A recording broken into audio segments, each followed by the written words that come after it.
Telangana assembly సమావేశాల్లో Telangana deputy CM Bhatti Vikramarka మాట్లాడుతున్నారు. ఇప్పుడు లైవ్ లో చూద్దాం.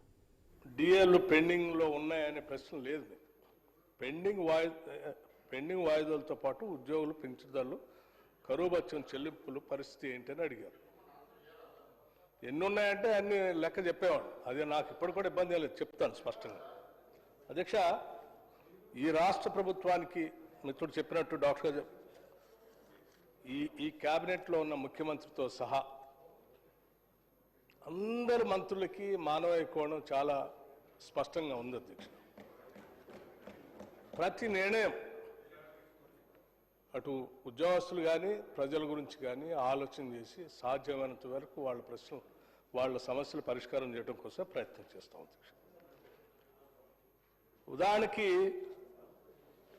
ఈ భారము, ఉద్యోగస్తుల భారము, ఈరోజు పెండింగ్ ఉన్నటువంటి బకాయిలు ఈ ప్రభుత్వానికి వారసత్వంగా వచ్చింది అధ్యక్ష. మీరు సక్రమంగా ఆనాడు చేసి ఉంటే అసలు ఈ సమస్యలే ఉత్పన్నమయ్యేది కాదు.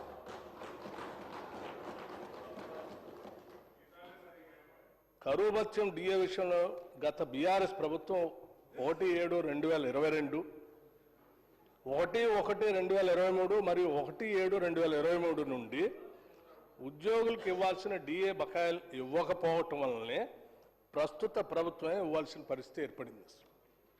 3 డిఏ బకాయిలు మీరు పెండింగ్ పెట్టిపోయారు. 3 ఆ 3టిని మేము వచ్చిన తర్వాత వాటిని క్లియర్ చేశాం.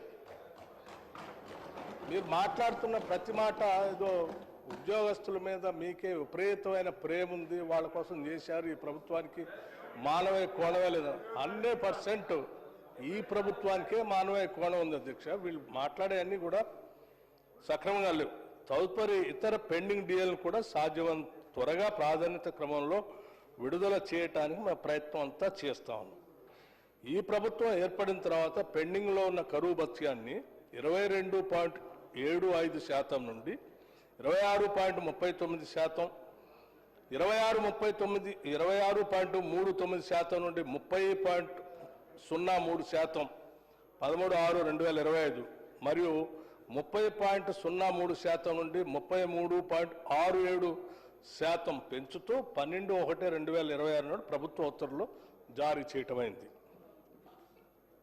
గత బీఆర్ఎస్ ప్రభుత్వం కేవలం రిటైర్మెంట్ బెనిఫిట్స్ చెల్లింపులు ఆర్థిక భారం తప్పించుకోవటానికే మార్చి 2021 నుండి ఉద్యోగుల పదవి విరమణ వయసుని 3 సంవత్సరాలకు పెంచారు.